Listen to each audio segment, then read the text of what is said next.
Bismillahirrahmanirrahim. Assalamualaikum warahmatullahi wabarakatuh.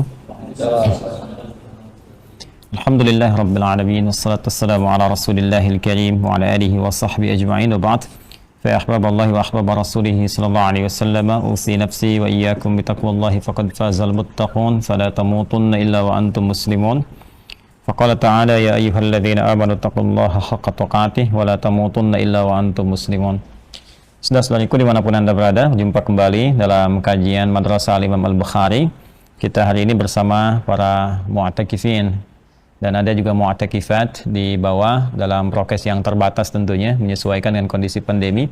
Semoga dalam kondisi demikian kita tetap semangat menunaikan ibadah dan diterima seluruh ibadah kita oleh Allah Subhanahu wa taala insyaallah. Ini sudah hari ke 22 ya. 22 Masya Allah, udah sebentar lagi ya.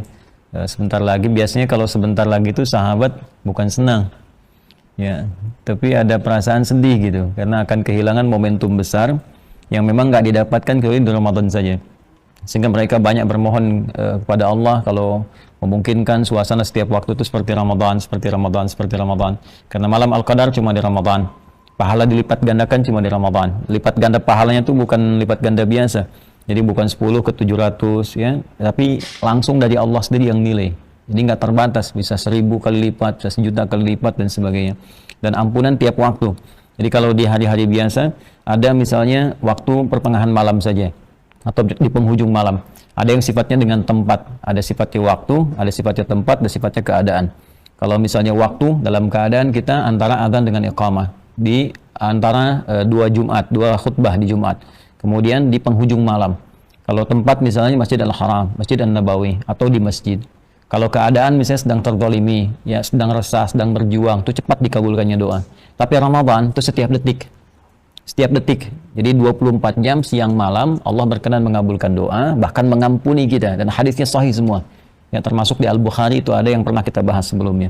Maka dari itu gunakan seefektif mungkin ya sisa Ramadan ini, kurang lebih 8 hari ke depan, apa-apa yang belum kita capai di hari-hari sebelumnya, tilawah kita, doa-doa kita, capaian-capaian terbaik akhirat kita, dan semoga Allah menerima apa yang telah kita ikhtiarkan sampai dengan detik ini insyaallah. Baik, hari ini kita akan coba ambil edisi spesial meneruskan yang kemarin. Kita evaluasi pelajaran kita untuk diskusi dulu, tanya jawab seputar Ramadan. Dan saya ingin menepati janji kemarin, saya ingin tunjukkan beberapa kitab-kitab klasifikasi hadis. Kemarin kita belajar tentang 4 jenis ya kitab hadis kan. Jadi kalau kita mau nyari hadis untuk dalil ibadah kita, itu bisa langsung spesifik, karena sering ada pertanyaan, kalau saya pengen begini Ustadz, hadisnya beli kitab apa gitu kan. Nah ini jangan semua dipikirkan Al-Bukhari, semua ada di Al-Bukhari, tidak begitu caranya. Ya sekali lagi ada 4 jenis, 4 klasifikasi ya dari kitab hadis. Yang pertama disebut dengan jami'. Ya kemarin saya tunjukkan ini yang Imam Al-Bukhari, ini yang saya punya, ini baru isinya hadis utuh. 97 pembahasan tema ada di sini ya, ini baru hadisnya saja, belum ada syarah ya. Saya ada koleksi lagi 3 syarahnya, ada yang 4 jilid, ada yang 11-12 jilid ya. Yang paling populer yang 12 jilid yang karya Ibnu Hajar Al-Asqalani, dikenal dengan Fathul Bari ya, dikenal dengan Fathul Bari karya Ibnu Hajar Al-Asqalani. Ini baru yang kitabnya saja. Nah ini kitab jami' namanya. Jadi jami' itu adalah kitab yang mengumpulkan hadis-hadis Nabi, berisi informasi yang komprehensif, sifatnya masih luas, aspeknya masih luas ya. Jadi disusunnya dengan bab-bab umum keseharian Nabi. Diurutkan ada 97 bab, 97 pembahasan di Sahih Al-Bukhari ini. Jadi kalau Anda misalnya mau mencari tentang, saya pengen cari spesifik tentang iman misalnya kan, iman saya suka naik turun kayak lift ya, kalau lagi naik semangat ibadah, kalau lagi turun sholat fardu aja kadang terlambat. Nanti di sini bisa dibuka misalnya pembahasan khusus tentang tema iman. Di tema yang kedua Kitabul Iman ada 57 hadis. Nanti diajarkan kita oleh Nabi bagaimana caranya naikin iman dan jaga supaya nggak turun. Ya Kitabul Ilmi misalnya kan di kitab yang ketiga. Ini spesifik sekali. Cara belajar bagaimana supaya cepat ingat, tidak mudah lupa. Kemudian juga bagaimana mengatur pola belajar. Sampai Nabi punya majlis untuk ibu-ibu di hari Senin. Ada kapan ngajar para sahabat kan. Nanti ada bab militer, ada bab pemerintahan, ada bab macam-macam. 97. Ini yang paling populer. Karena itu ini disebutnya Sahih Al-Bukhari itu singkatan. Ya, nama lengkapnya Al-Jami, Al-Musnad, Al-Mukhtasar, ya Al-Jami, Al-Musnad, As-Sahih, Al-Mukhtasar min umuri Rasulullah sallallahu alaihi wasallam wa sunanihi wa ayyamihi. Nama lengkapnya itu. Ya, coba diulang. Ya karena kepanjangan disingkat kan jadi Sahih Al-Bukhari. Tapi nama kitab di dalam bahasa Arab itu bukan nama biasa, bukan hampa makna. Jadi menunjukkan kandungan isinya. Ya Al-Jami kitab saya ini isinya luas, temanya luas. Al-Musnad, tapi saya telusuri sumbernya terhubung kepada Nabi. As-Sahih, saya pastikan validitasnya. Al-Mukhtasar, ini nggak bertele-tele. Isinya cuma hadis. Saya berikan keterangan sedikit kalau ada dari para ulama. Min umuri Rasulullah SAW terhimpun di sini yang bisa saya dapatkan dari semua hal yang terkait dengan Nabi yang mampu saya dapatkan. Ya, wa sunanihi wa ayyamihi, dan kesehariannya selama 24 jam. Jadi ini. Kemudian Imam Al-Bukhari punya murid dan tentunya kan ajalnya terbatas. Ya, beliau hidup meninggal dunia. Kemudian Al-Imam Muslim muridnya pun menyusun juga. Ya, dengan metode yang sama dengan Al-Bukhari tapi lebih sistematis. Jadi kalau kita mau cari kitab jami yang lebih sistematis juga ya. Nah, nanti ada yang kedua namanya Sahih Muslim. Yang ini kitabnya.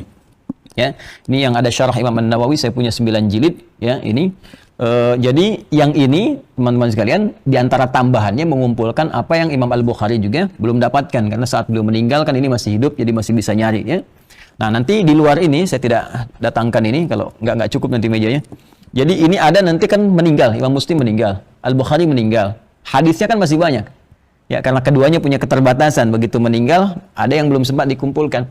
Maka muncul Imam Al-Hakim dari Naisapur. Nah, ini masih wilayah Tantan tuh. Ya, ini kan beliau dari Uzbekistan. Imam Al-Bukhari itu nama aslinya Muhammad. Ingat, bukan Al-Bukhari namanya. Nama aslinya Muhammad bin Ismail, ya, bin Al-Mughirah bin Al-Bardazbah. Karena berasal dari kecamatan Ju'fah, disebut Al-Ju'fi, Kabupaten Bukhara, Al-Bukhari, Provinsi Khorasan, negara Uzbekistan sekarang. Nah, di Arab itu kalau kita ingin menisbatkan kepada tempat, ingin mengenalkan, ini saya nih dari Bukhara, Islam sudah sampai ke tempat saya, maka tidak dikenalkan dengan nama aslinya, dia kenalkan nama daerahnya. Ya, ana Al-Bukhari, saya dari Bukhara, Islam sudah sampai ke tempat saya. Makanya Syekh Nawawi dari Banten mengenalkan ana Nawawi Al-Bantani, ana Yasin Al-Padangi, ana Ahmad Khatib Al-Minangkabawi. Ya, misalnya ada Pak Zul ke Mekah, ana Zulkifli Hasan Al-Cipinangi gitu ya, Al-Lampungi boleh ya. Ya, atau nanti ada Pak Taufik Al-Pondok Kelapai gitu ya. Yang paling enak paling nggak enak tuh Jakarta, makanya bilangnya Al-Betawi gitu ya. Nah, itu Ambasador Kazakhstan. Kazakhstan ya, ini Tantan semua ini. Imam Muslim juga, kemudian nanti ada ini Imam At-Tirmidzi. Ini sudah masuk ke bab sunan. Ya, kalau sunan itu kitab hadis yang disusun berdasarkan urutan fikih. Yang tadi saya lengkapi dulu, nanti muncul Imam Al-Hakim dari Naisapur, nah, sehingga dikenal dengan Al-Hakim Naisaburi. Ya, Hakim Naisaburi ini nanti ngarang kitab namanya Al-Mustadrak. Al-Mustadrak itu yang disusulkan. Jadi ketika Imam Al-Bukhari, Imam Muslim wafat, beliau keluarkan metodologinya. Kemudian dari metodologi ini dengan syaratnya, carilah hadis-hadis yang belum ditemukan oleh keduanya. Maka ketika ditemukan, beliau beri nama, dikumpulkan jadi satu kitab, diberi nama Al-Mustadrak, yang disusulkan dengan syarat-syarat ketat pada kedua kitab ini. Kemudian kitab Sunan, nah ini contohnya. Sunan ya. Sunan itu kitab hadis yang disusun berdasarkan tema fikih. Jadi kalau kita ingin mencari kebutuhan fikih, misal saya pengen cari tentang bab wudu, bab sholat, gitu kan, ingin spesifik ke situ, maka jangan cari kitab ini. Ini terlalu umum. Ya, Al-Bukhari Muslim terlalu umum. Ya, jadi persepsi kita kadang-kadang suka salah di masyarakat. Kalau bukan Al-Bukhari Muslim, nggak sahih gitu kan. Nah, itu kurang belajar ilmu hadis. Ya, kurang belajar itu. Yang dimaksud di sini itu tema umum masih luas. Ya, jadi kalau kita ingin masuk kepada bab fikih, carinya kitab Sunan ya, seperti ini. Ya, sunan dalam pengertian fikih ya, hadis ya, bukan sunan dalam pengertian umum. Karena nanti ada sunan, ada sultan, itu beda. Di masa-masa sejarah, sunan itu ahli agama, ya sultan itu kemudian penguasa. Jadi sunan dan sultan nanti dibentuk jadi umara dan ulama. Ya, jadi makanya muncul misalnya Sunan Kalijaga, ini kan Sunan Bonang, itu ulamanya. Muncul ke sini Sunan Kalimalang, Kalijodo, macam-macam ya. Itu kalau ulama boleh-boleh saja sebetulnya untuk menunjukkan ulama. Tapi kalau di fikih, di hadis ini menunjukkan kitab hadis yang disusun berdasarkan urutan fikih. Nah, saya ambil contoh misalnya begini. Bab tentang kita mau turun nih ya dari yang tidal ke sujud, ya kan? Sami Allahu liman hamidah, Rabbana wa lakal hamd. Mau sujud misalnya. Mana yang duluan? Telapak tangan atau lutut duluan? Lutut. Ada yang pakai telapak tangan? Telapak tangan. Mau pakai telapak tangan, mau pakai lutut, nggak akan ditemukan di Al-Bukhari. Ini sampai kiamat kurang 2 hari nggak akan ketemu. Kenapa? Karena tadi masih umum temanya. Ya, belum terjangkau, bukan berarti nggak tahu, boleh jadi kan konsentrasi ke situ, detailnya, hanya umum saja. Adanya di Abu Daud. Dan yang pakai telapak tangan dengan pakai lutut, itu cuma beda 2 nomor saja. Yang satu dari Wa'il bin Hujr, yang satu dari Abu Hurairah. Jadi boleh keduanya, silahkan mau pakai telapak tangan boleh, lutut boleh. Ternyata itu fleksibilitas. Karena memang nggak semua orang nanti bisa menggunakan cara yang sama. Biasa pakai lutut, cedera lututnya. Ya kan? Apa yang digunakan? Telapak tangan. Biasa pakai telapak tangan, ada masalah telapak tangan. Apa yang digunakan? Lutut.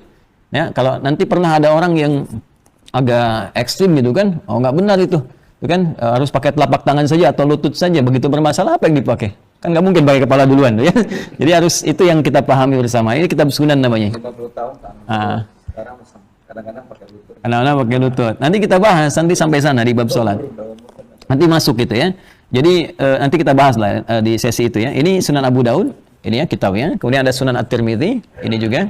Ini termasuk bagus juga, Sunan At-Tirmidzi. Ini nama aslinya Muhammad. Ya, nama aslinya siapa? Muhammad. Ya, tumbuh berkembang di Tirmidz sehingga dikenal dengan At-Tirmidzi. Ya? Kemudian ada Sunan An-Nasa'i. Nah, ini. Ya, kita tunjukkan ini. Nah, nanti di lain ini ada Mu'jam. Ya, saya belum sempat datangkan. Mu'jam kitab hadis berdasarkan susunan periwayat. Kemarin saya sudah ceritakan panjang lebar. Kalau kita pengen anak kita seperti Ibnu Abbas, saya pengen Sayyidah Aisyah bagaimana kehidupan hariannya, berapa hadis diriwayatkan, maka buka kitab Musnad, di situ ada koleksi-koleksi sahabat Nabi, berapa banyak meriwayatkan hadis. Ya, seperti yang kemarin saya terangkan. Kemudian yang terakhir adalah kitab Mu'jam. Kalau kita ingin nyari tematik dalam hadis, saya pengen nyari tema ini, tema itu, ya, kemudian urutan alfabetisnya seperti apa, nah, itu cari kitab Mu'jam. Yang paling populer kalau Musnad, Musnad Imam Ahmad, kalau Mu'jam, Mu'jam At-Tabarani. Baik, itu janji saya sudah ditepati kemarin, jadi sekarang mari kita masuk kepada inti bahasan. Izin teman-teman sekalian dimanapun Anda berada, saudara-saudariku, ini pertanyaan yang masuk kepada kita. Ada juga yang semalam, ada yang baru masuk. Nanti kita cair saja diskusi kita. Kita bacakan dari sini dulu, nanti setelah itu kita buka dari sini, barangkali teman-teman ada yang mau dikonsultasikan terkait dengan persoalan Ramadan. Nanti kita bahas dengan merujuk kepada hadis-hadis yang bersumber dari Nabi Sallallahu Alaihi Wasallam. Ini saya bacakan dulu, nanti kalau ada yang mau jawab juga boleh. Ya. Baik. Dari Instagram, Bismillahirrahmanirrahim.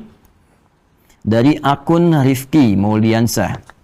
Izin bertanya Ustadz, baik, manakah yang lebih baik, sholat tarawih ba'da isya berjamaah di masjid, apa sholat sendirian di rumah tapi dilakukan tengah malam? Ya, mana yang paling bagus? Ya, sholat berjamaah di masjid, tarawihnya ba'da isya, ataukah dilakukan di rumah tapi sendirian tengah malam?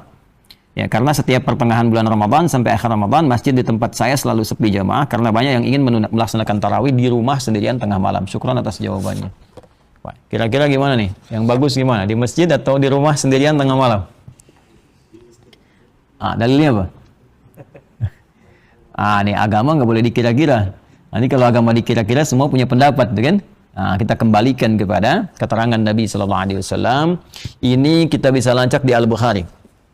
Di Al-Bukhari ada kitab namanya Fadlu Qiyami Ramadan. Ya, Fadlu Qiyami Ramadan. Di halaman di sini 295 sampai 296. Nomor hadisnya 2010. Itu dari Umar bin Khattab radhiyallahu taala anhu, nanti sampai 2012 dari Sayyidah Aisyah radhiyallahu taala anha. Jadi kalau kita mulai di kitab ke-30 ya posisinya. Jadi ada 97 kitab, 97 tema disebut kitab di Al-Bukhari itu. Setiap tema punya sub tema disebut dengan bab. Nah, ini ada tema terkait dengan siam, puasa, baik itu tarawihnya, itikafnya, dan sebagainya. Itu nanti ada di kitab ke-30. Ya, tema ke-30. Setiap babnya nanti ada turunannya. Bab tentang ini, nanti kita temukan tentang bab tarawih dan bab keutamaan tentang bangun malam. Nomor hadis 2010, halaman 296 kalau saya tidak keliru di kitab ini. Yuk kita bacakan dulu ya. Kita masuk ke nomor hadis 2012 dulu teman-teman sekalian, karena di sini nanti kronologisnya baru muncul kemudian hadis Umar bin Khattab. Ya ini betul ya. Saya bacakan. Ada yang bawa kitab ini? Yang anak-anak PKU, ada santri PKU? Buka halaman 296. Ya paling kanan. Ada kitabnya. Coba bacakan nomor hadis 2012. Bismillahirrahmanirrahim. Qala haddatsana Yahya bin Bukair, haddatsana Laits an Uqail an Ibn Shihab. Akhbarani Urwah anna Aisyah radhiyallahu anha. Oke, sampai di sini. Jadi yang terakhir ini, itu paling akhir. Ini yang mendapatkan sumber langsung dari Nabi. Jadi Al-Imam Al-Bukhari itu kan nggak pernah berjumpa dengan Nabi, ya kan? Beliau belakangan itu kan baru lahir, Nabi sudah meninggal dunia. Dari mana dapat info dari Nabi? Untuk menentukan validitas itu apakah benar dari Nabi, maka perlu dilacak. Beliau terima dari siapa? Dari siapa? Dari siapa sampai ke Nabi. Nah, urutan transmisi periwayat ini di ilmu hadis disebut dengan sanad namanya. Informasi yang disampaikan dari Nabi disebut matan. Hadis itu mesti memenuhi unsur sanad dan matan. Seperti sayap pesawat terbang. Ya, sayap burung. Jadi kalau satu cacat, dia nggak bisa terbang. Maka kalau nanti bermasalah di sanadnya, hadisnya akan turun kualitas. Ya, yang paling bagus itu nanti punya 5 unsur. Disebut hadis sahih itu punya 5 nanti syaratnya. Mattasala isnaduhu binaqlil adid dhabiti anil adid dhabiti min ghairi syudzudin wala illatin qadihah. Harus bersambung semua urutannya, nggak boleh putus tengah-tengah, nggak boleh hilang satu, nggak boleh cacat misalnya ada persoalan. Kalau nanti di tengah-tengah hilang nih, kok dari si fulan langsung lompat ke si fulan beda misalnya 20 tahun nggak pernah ketemu, nanti disebut hadis mu'dhal, bisa turun status. Ada hadis marfu, jadi yang harusnya sahih bisa jadi dhaif nantinya. Ya, kemudian beda ingatan sedikit saja. Kemarin bilang titik, sekarang koma. Itu beda hadis tuh. Statusnya turun. Jadi hadisnya nanti dari sahih jadi hasan. Nanti itu terminologinya Imam Tirmidzi. Itu saking ketatnya kualifikasi hadis. Jangan sampai nyampaikan dari Nabi salah informasi. Ya, kayak kemarin kan dari sholat tarawih dengan witir, witirnya hilang kan. Berarti nyampe sini cuman tarawihnya aja gitu. Informasi padahal sampai kan. Baik, jadi kalau misalnya kemarin bilangnya titik atau 1 menit kemarin titik sekarang koma, nah itu berubah. Nah, jadi nanti berkurang ingatannya disebut dengan dobit namanya. Dobit itu kekuatan ingatan dan harus terukur semua sama gitu ya, nggak boleh beda-beda. Nah, itu kalau sedikit kurang jadi hadis hasan. Nah, jadi di sini tersambung keseluruhannya sampai ke Nabi Shallallahu Alaihi Wasallam. Dan kita ini yang paling penting, mesti belajar di rawi yang terakhir. Ya, rawi terakhir itu orang pertama yang langsung menerima dari Nabi, sumber primernya. Nah, nanti dari orang-orang ini kita bisa kumpulkan, Imam Ahmad yang pernah kumpulkan di kitab Musnad namanya. Itu biasanya memberikan banyak inspirasi kepada kita. Bagaimana seorang pebisnis masih bisa belajar hadis dari Nabi seperti Ibnu Abbas punya 200 hadis. Ya, bagaimana seorang panglima ya seperti Khalid bin Walid itu ya, kemudian siapa lagi Abu Ubaidah bin Al-Jarrah, bahkan Umar bin Khattab punya hadis dari Nabi, termasuk Sayyidah Aisyah. Ini Sayyidah Aisyah itu punya 2010 hadis dari Nabi. Abu Hurairah 3 tahun baru masuk Islam punya 7.000 hadis. Ya, bagaimana visinya? Beliau menyimpulkan, karena Abu Hurairah itu asal namanya Abdus Syams asalnya. Jadi penyembah Majusi, nggak puas di Majusi masuk Kristen, bingung di Kristen, ada info dari orang-orang, ada Nabi di Madinah, datang ke Madinah, melihat akhlak Nabi, keterangan Nabi, meyakinkan masuk Islam. Begitu menemukan keyakinan dari beliau, ya karena di Islam itu tidak dipaksa, nggak boleh paksa orang, baik dengan cara halus apalagi kasar. Jadi begitu menemukan keyakinan itu, masuk Islam, ganti nama jadi Abdurrahman. Ya, Abdurrahman. Nah, lihat visinya.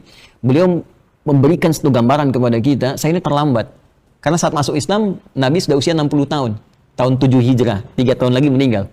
Ya, karena melihat Nabi sudah sepuh, beliau menyimpulkan saya terlambat keduluan oleh orang lain. Karena saya terlambat, maka saya harus tingkatkan 2 kali lipat, 3 kali lipat dibandingkan teman-teman yang lain untuk belajar kepada Nabi SAW.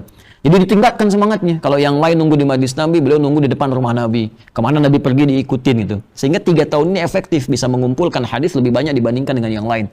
Persis seperti anak 5 tahun fokus belajar Quran, anak 50 tahun atau orang 50 tahun banyak pekerjaan yang lain. Sehingga anak 5 tahun misalnya bisa hafal 30 juz.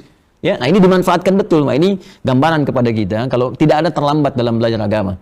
Ya, kapanpun keadaan kita ada itu, tingkatkan lagi semangatnya, tingkatkan sebagai bekal kita untuk kembali pada Allah Subhanahu wa taala. Yang kedua, Abu Hurairah itu punya keunggulan cepat mempraktekkan. Jadi kalau kata Nabi A, seketika dipraktekkan. Kata Nabi, sayangi jangan hanya manusia, pada hewan, pada tumbuhan, itu dipraktekkan. Begitu pulang ketemu anak kucing kecil, liar. Anak kucing kecil liar dalam bahasa Arab disebut Hurairah. Ya, kucing besarnya disebut Hurrah. Begitu menemukan anak kucing kecil liar, nggak ketemu induknya, dia bawa, dia masukkan ke jubahnya, malam dia selimuti, lapar dia suapi, begitu kemudian jalan, ketemu Nabi, keluarlah anak kucing kecil dari jubahnya. Begitu keluar mengeong, kata Nabi, anta Abu Hurairah. Kamu bapaknya anak kucing kecil, karena kamu perhatian terhadap anak kucing seperti seorang ayah kepada anaknya. Nah, itu ya, itu dia kisahnya kenapa disebut dengan Abu Hurairah. Belum ada Ummu Hurairah tuh ya. Kalau di rumah mau ada yang perempuan boleh. Nah, ini Sayyidah Aisyah inspirasinya, ini seorang yang sangat gesit, ya, rajin belajar, gesit dan pengajar setelah itu. Jadi nggak ada hambatan di Islam, perempuan boleh ngajar. Istri Nabi ini sepeninggal Nabi ngajar. Ya, dan punya hijab gitu. Jadi nanti sahabat belajar dan beliau meriwayatkan dari Nabi 2010 hadis. Di antara hadis yang diriwayatkan beliau itu kebanyakan aktivitas Nabi di dalam rumah. Makanya hikmahnya kenapa Allah memberikan ilham wahyu kepada Nabi Muhammad dalam mimpinya menikahi Sayyidah Aisyah, kan? Salah satunya untuk disiapkan menjadi kader yang menyampaikan risalah sepeninggal Nabi. Karena kecerdasannya, kuat ingatan, nalarnya tajam. Karena itu sepeninggal Nabi itu langsung jadi dosen dari para sahabat yang pengen nerima hadis macam-macam. Gak ada orang bisa melihatkan di rumah Nabi. Siapa yang bisa meriwayatkan cara makan Nabi, cara mandi Nabi dan sebagainya selain istrinya, keluarganya. Itu diantara hikmahnya. Nah, ini akan meriwayatkan kepada kita tentang bagaimana Nabi sholat malamnya dan kejadian apa yang menimpa pertanyaan tadi ini. Kita bisa jawab. Teruskan. Aisyah radhiyallahu anha akhbarathu anna Rasulullah sallallahu alaihi wasallam kharaja laylatan min jawfil lail wa shalla fil masjid wa shalla rijalun bi salatihi fa asbaha an-nasu fatahaddatsu fajtama'a aktsaru minhum fa sallu ma'ahu fa asbaha an-nasu fatahaddatsu fakathura ahlul masjid min al-lailati ats-tsalitsah fa kharaja Rasulullah sallallahu alaihi wasallam fa فصلوا بصلاته فلما كانت الليلة الرابعة عجز المسجد عن أهله حتى خرج لصلاة الصبح فلما قضى الفجر أقبل على الناس فتشهد ثم قال أما بعد فإنه لم يخفى علي مكانكم ولكني خشيت أن تفرض عليكم فتعجزوا عنها فتوفي رسول الله صلى الله عليه وسلم والأمر على ذلك. Pertanyaan ini yang tadi ditanyakan, mana yang lebih baik, sholat di rumah tengah malam ataukah di masjid berjamaah? 15 abad yang lalu pertanyaan yang sama pernah disampaikan ya oleh seorang bernama Urwah radhiyallahu taala anhu ya kepada Sayyidah Aisyah. Aisyah kemudian jawab. Jadi tadi yang saya sampaikan, sepeninggal Nabi sallallahu alaihi wasallam, Sayyidah Aisyah ngajar kan di bagian rumahnya, kemudian dikasih hijab, sahabat-sahabat terima hadis. Ya, persis seperti inilah terus disampaikan kemudian oleh Sayyidah Aisyah sebuah kisah. Apa kata beliau tadi yang disampaikan, saya persingkat ya. Jadi anna Rasulullah sallallahu alaihi wasallam kharaja lailatan min jawfil lail. Kebiasaan Nabi itu kalau beliau masuk malam-malam Ramadan, itu beliau tunaikan ya salat tarawihnya di pertengahan malam. Ya, tengah-tengah malam gitu. Itu supaya lebih mendekat ke arah subuhnya dan supaya maksimal untuk ibadah. Karena biasanya kalau tengah-tengah malam itu di Quran surah Al-Muzammil, ya, surah ke-73 di ayat yang ke-6.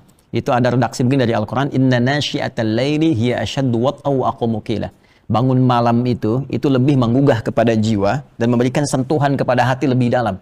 Karena suasananya lebih sedikit dari gangguan. Ya, kalau kita misalnya sholat kayak gini siang kan bunyi ini kedengaran, itu kedengaran, ya, semua serba terlihat dan sebagainya. Malam itu suasananya beda. Ada keheningan, ada kekhusyuan, ya. Jadi dulu kebanyakan orang bangkit di malam harinya untuk menunaikan sholat dan ini nanti dibiasakan di malam Ramadan termasuk bangkit lagi malam hari. Nah, cuma dulu kebiasaan Nabi sholat Isya istirahat, malamnya kemudian dibangun, dimaksimalin. Nah, beliau kemudian setiap pertengahan malam itu ke masjid. Karena kan ini rumah Nabi kan begini, yang sekarang kalau Raudhah kan ini Raudhah, ya, di Raudhah itu ada mimbar Nabi, kemudian di sini adalah kamar Nabi, di sini ruang yang ini kosong, ya, ini yang karpet hijau dulu. Nah, kemudian yang karpet merah, ada merah ke sini, ada manik-manik di atasnya itu. Itu ukuran masjid Nabi di zaman Nabi SAW, cuman segitu. Selebihnya Madinah. Jadi yang sekarang Masjid Nabawi itu Madinah di masa Nabi. Madinah itu cuma segitu. Jadi kalau kita ke Kuba sekarang gitu kan, sholat 2 rakaat ke kiblatain, itu belum Madinah. Sekarang lebih luas. Jadi Madinah itu dulu cuma sekitaran Masjid Nabawi saja. Segitu. Nah, terus Masjid Nabinya, ya itulah yang ada lampu-lampu itu yang sekarang nggak ikut dirombak, nggak direnov. Ya, sekarang karpetnya diijauin semua. Dulu yang luarnya itu merah, yang raudhahnya hijau. Sekarang hijau semua. Ya, nanti insya Allah yang belum berangkat bisa disegerakan oleh Allah ya. Nah, dia cukup dengan amin, nabung siapin ya. Nah, jadi di sini ini wilayah Masjid Nabi. Nanti di sini ada misalnya sini ada rumah Nabi SAW dengan Sayyidah Aisyah, nanti ini rumahnya Sayyidah Fatimah dengan Ali bin Abi Thalib, ini ada istri Nabi di sebelah sini, nanti ada malaikat Jibril kalau datang, ada babu Jibril yang keluar dari Baqi, ya, nanti ada rumahnya Umar bin Khattab di sebelah sini, nanti kalau ke sana saya tunjukin satu-satu biasanya, kita tunjukin, nanti jadi kita tahu suasananya bagaimana tempo dulu itu. Nah, dari sini Nabi kalau ke masjid tinggal keluar, buka pintu rumah, keluar masjid kayak gini lah, ya, turun, dibuka. Nah, itu tiap malam Ramadan, malam pertama beliau keluar, sholat. Orang ngelihat, oh Nabi sholat, jadi banyak gitu kan. Nah, jadi jangankan Nabi lah, sekarang aja kalau ada ulama besar malam keluar, orang ikut keluar kan, lihat gitu. Nah, ini Nabi keluar, orang ikut. Malam kedua lebih banyak, bahkan infonya itu nyebar langsung. Padahal belum ada yang seperti sekarang gitu kan, media sosial dan sebagainya itu ke kabilah lain datang, suku yang lain ikut datang ke masjid, sehingga malam ketiga itu masjid sudah nggak nampung. Di sini nggak disebutkan ajazal masjid an ahlihi, jadi masjidnya sudah nggak mampu nampung lagi, orang banyak keluar. Maka Nabi kemudian malam keempatnya nggak keluar, memutuskan dalam rumah saja. Ya, kemudian orang-orang udah nunggu, udah rame. Bahkan nanti di riwayat lain ada yang ngasih tanda ke Nabi dengan melemparkan kerikil-kerikil gitu ya. keluar nggak gitu. Nah, sampai subuhnya, lalu Nabi keluar menjelang sholat subuh. Kemudian setelah itu dikisahkan di sini, begitu selesai kemudian beliau keluar, selesai sholat subuh itu, lalu beliau bangun, ngadap ke jamaah menyampaikan, amma ba'du, ya, terus bersyahadat, lalu beliau menyampaikan, aku tidak keluar malam tadi, ya, kalau dalam redaksi hadisnya sih kita katakan, amma ba'du fa innahu lam yakhaf alayya makanukum walakinni khasyitu an tuftaradu alaikum. Ya, saya ini tadi malam nggak keluar, bukan nggak pengen keluar, tapi saya ini mengerti bagaimana Allah memberikan penilaian kepada kita. Allah itu Maha Rahman, Maha Sayang, dan Maha Pencemburu. Jadi kalau ngelihat hambanya banyak senang ibadah, aku takut khawatir yang tadinya sunnah diwajibkan oleh Allah Subhanahu wa Ta'ala. Sehingga menjadi beban untuk kita semua. Yang aku khawatirkan bukan aku nggak keluar, tapi beban kepada umatku nanti yang jadi wajib tarawihnya. Ya, karena itulah aku nggak keluar, kata Nabi. Maka dari sini banyak orang menyimpulkan berbeda. Ya, terpecah-pecah. Sehingga menganggap bahwa karena Nabi balik lagi ke rumah, maka sholatnya di rumah lagi. Ya, maka sebagian ulama melihat kebiasaan Nabi setelah itu, disimpulkan ada sebagian melihat keutamaannya lebih utama di rumah. Malam-malam tekstual, ini penafsiran tekstual. Sama seperti madzhab kalau di fikih namanya zahiriyah. Jadi apa yang teksnya begitu itu yang diikuti. Karena Nabi setelah itu nggak ke masjid lagi, banyak di rumah, maka sebagian madzhab yang tekstual melihat, atau ada sebagian juga dari Maliki, kemudian juga nanti ada sebagian Syafi'i, ya Syafi'iyah, dan ada sebagian juga di Hanafi, itu menyimpulkan yang terbaik sholat sendirian di malam hari dan dilakukan sendirian di rumah. Ya, ini kejadian terus berlangsung sampai di masa Abu Bakar As-Siddiq, sampai di masa Umar bin Khattab ada kisah baru. Nah, Umar ini termasuk di kalangan sahabat Nabi yang jenius. Jadi nanti ada beberapa kalangan sahabat Nabi yang jenius, itu nanti ada Umar bin Khattab, ada Ibnu Abbas radhiyallahu taala anhuma, Ali bin Abi Thalib radhiyallahu anhu, kemudian Amr bin As radhiyallahu taala anhu. Ya, jadi nanti termasuk Khalid bin Walid di militer. Ini semua punya wakilnya. Ya, kalau kita gini, kalau misalnya di politisi itu Amr bin As. Nanti para politisi wajib belajar tuh. Amr bin As tuh luar biasa itu. Ya, nanti ada lihat kisahnya bagaimana. Kemudian kalau di ilmuwan Ali bin Abi Thalib. Ya, di pakar-pakar tafsir itu ada Ibnu Abbas radhiyallahu taala anhu. Kemudian kalau di militer Khalid bin Walid. Di bisnis Abdurrahman bin Auf. Jadi semua itu punya begawannya sendiri. Itu dahsyat itu. Nanti Imam Al-Bukhari ada teori di sini. Semua dibikin bab pembahasan. Misalnya di bisnis Kitabul Buyu', gimana caranya sukses cepat, berkah, dapat dunia akhirat. Ada di sini. Kitab militer ada, kitab pemerintahan, Kitabul Imar, ada semua di sini. Dan ini dipraktikkan di luar, di copy paste. Ya cuma nama Islamnya kan dia ada. Dan kita nggak boleh salahkan. Ya orang mau pakai kan, ya kita harus koreksi ke dalam diri kita sendiri kan. Kenapa kita yang punya, kita coba nggak praktekkan dalam nilai-nilai luhur kehidupan. Nah, saya mau kembalikan ke sini teman-teman sekalian. Jadi di masa Umar bin Khattab, Umar melihat. Nah, hadisnya pindah ke 2010. Ini yang mau saya bacakan. Ya, saya cepat bacakan saja. Qala wa 'an Ibnu Syihab an Urwah ibn Zubair an Abdurrahman an Abdul Qari annahu qala kharajtu ma'a Umar ibn al-Khattab radhiyallahu ta'ala anhu lailatan fi Ramadan ya ila al-masjid fa idha an-nasu awza'un mutafarriquna yusalli ar-rajulu li nafsihi wa yusalli ar-rajulu fa yusalli bi salati rahtu fa qala Umar inni ara law jama'tu ha'ula'i ala qari'in wahidin lakana amthal. ثم عزم فجمعهم على أبي بن كعب ثم خرجت معه ليلة أخرى والناس يصلون بصلاة قارئهم قال عمر نعم البدعة هذه والتي ينامون عنها أفضل من التي يقومون يريد آخر الليل وكان الناس يقومون أوله. Paham? Belum.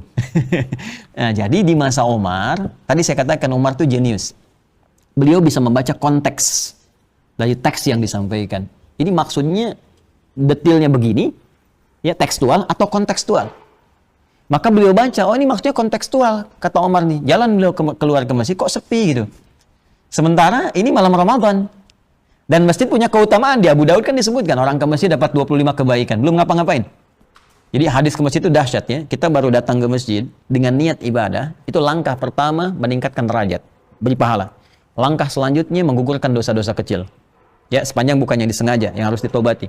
Sampai ke masjid dapat 25 kebaikan. Jarak satu ke dua 500 tahun. Dua ke tiga 500 tahun. Masuk sholat dapat 27.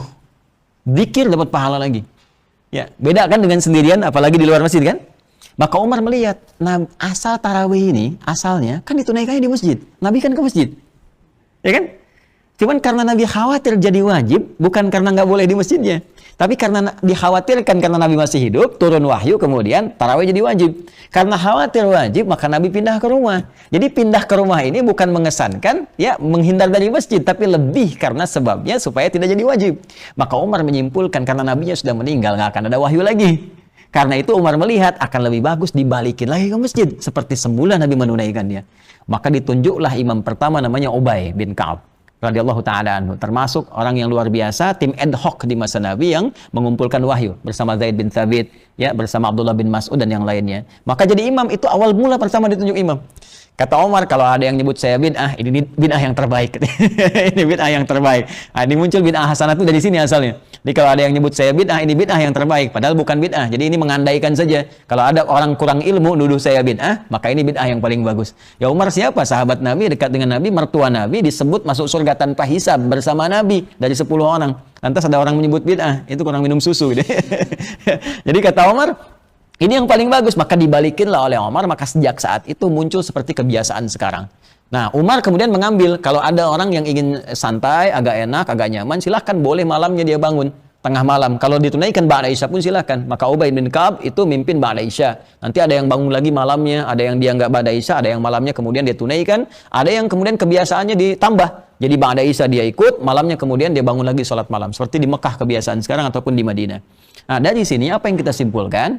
Kita simpulkan dari pertanyaan yang tadi, di sini ada 3 hal yang harus kita pahami dari jenis sholat sunnah.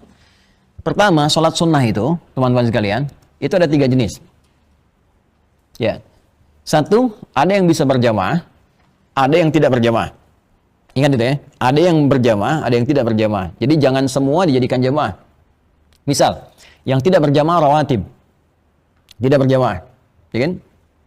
Sholat duha, tidak berjamaah. Itu sendiri-sendiri, ya, jadi yang terlampau soleh misalnya, kan? Ikut, kecuali anak-anak lah, anak-anak misalnya sekolah yang belum balik, dilatih, itu nggak ada masalah, ya.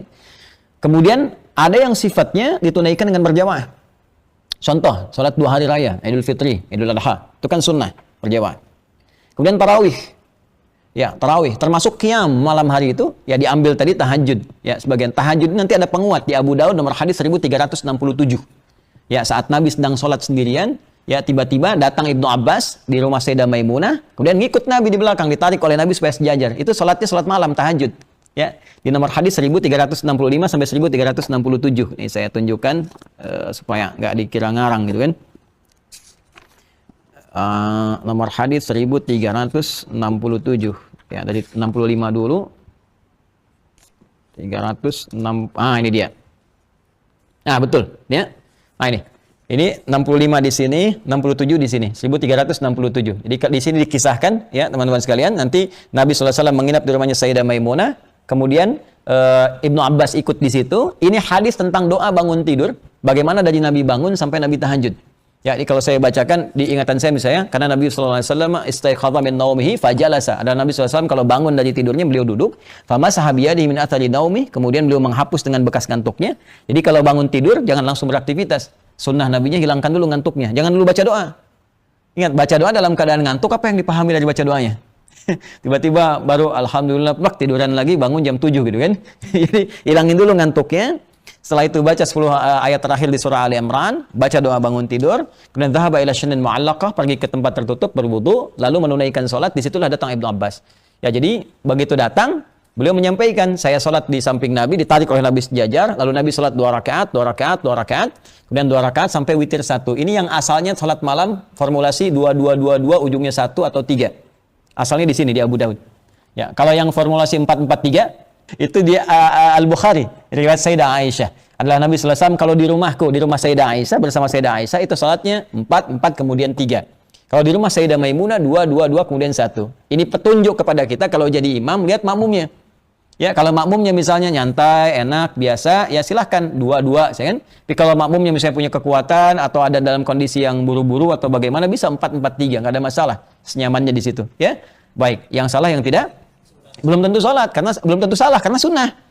Sunnah itu boleh dikerjakan kalau uzur yang nggak berdosa gitu kan. Hati-hati itu di fikih, jangan sampai keliru. Ya, jadi ini asalnya. Jadi yang pertama, ada yang boleh berjamaah, ada yang tidak. Jadi ini dalil tarawih boleh jamaah, tahajud boleh jamaah. Walaupun tahajud nanti ada detil. Ada yang mengatakan kata ulama asal tahajud itu sendirian. Kalaupun berjamaah ada dua hikmahnya. Satu, mendidik keluarga terdekat ya untuk meningkatkan ketakwaan pada Allah seperti ngajar anak-anak tadi dan sebagainya. Di rumah suami jadi imam buat istri, buat anak-anak ya. Atau yang kedua, ingin menambah kehusyuan dengan hadirnya seorang ulama, syekh atau imam yang bagus untuk dibacakan mengembalikan kekuatan kita dekat dengan Allah. Nah, ini di hari-hari Ramadan yang dibiasakan di Mekah juga bangun lagi malamnya, di Madinah begitu. Ah, jadi ini yang pertama, sifat jamaah dan tidak. Yang kedua, ada yang ditunaikan di rumah yang utama. Ada yang ditunaikan misalnya di masjid yang utama. Dan ada yang khusus di lapangan. Ya. Baik, jadi yang di rumah itu umumnya sholat-sholat yang ditunaikan dengan tidak berjamaah pada umumnya. Ya, biasanya kalau rawatib ya, yang nggak melekat dengan sholat fardunya, itu kan rawatib itu melekat. Nabi biasanya kan sholat di rumahnya dulu. Begitu kemudian setelah sholat sunnah, baru beliau berangkat ke masjid, kan? Baik, kemudian ba'da itu pun selesai sholat fardunya, beliau balik ke rumah, kemudian tunaikan sholat sunnahnya di rumah. Kalau catatan rumahnya dekat dengan masjid. Kalau rumahnya dekat dengan masjid. Ya kalau ini misalnya dari Bengkulu, pengen subuhan di sini, 2 rakaat sebelum subuh di Bengkulu, ya ke sini udah selesai gitu kan. Pesawatnya udah telat. Jadi nggak ada masalah. Kalau kita ada uzur, tunaikan di masjid nggak ada masalah. Cuma kalaupun kemudian kita bisa tunaikan di rumah, kalau rumah dekat dengan masjid lebih bagus. Apa di antara hikmahnya? Memperbanyak tempat sujud untuk bersaksi di hadapan Allah saat kiamat. Di surah Az-Zalzalah itu. Ya, yauma idzin tuhadditsu akhbaraha. Pada hari kiamat itu semua tempat yang kita pijak, benda yang kita gunakan akan bersaksi, bicara kepada Allah.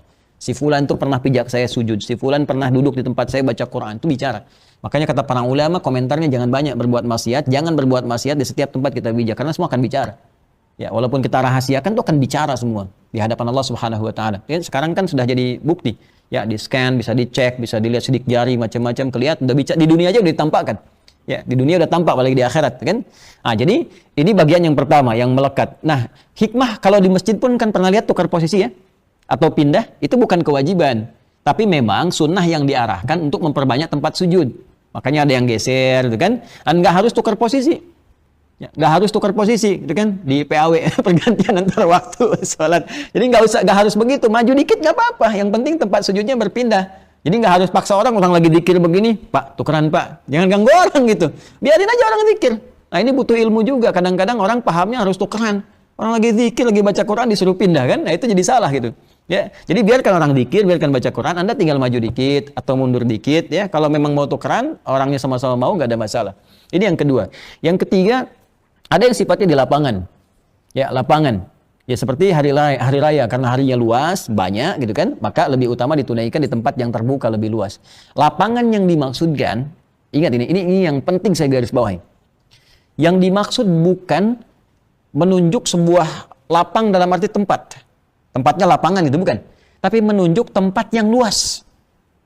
Keluasan tempat. Jadi kalau masjidnya lebih luas dibandingkan lapangan yang ada, maka masjid lebih diutamakan. Ingat itu ya. Nah, hadis-hadis tentang lapangan ini asalnya begini. Jadi Nabi itu kan Masjid Nabawi kan belum seperti sekarang. Sedikit kan? Ya, karena sholatnya di tempat itu terbatas, terus banyak orang datang. Sholat itu kan boleh, perempuan haid boleh datang. Tidak sholat, tapi menyaksikan dan ikut berhari raya bersama itu. Makanya nanti saya akan bahas di sebelum kita masuk sholat id, di 2 hari sebelumnya, sunnah-sunnah yang hilang sekarang.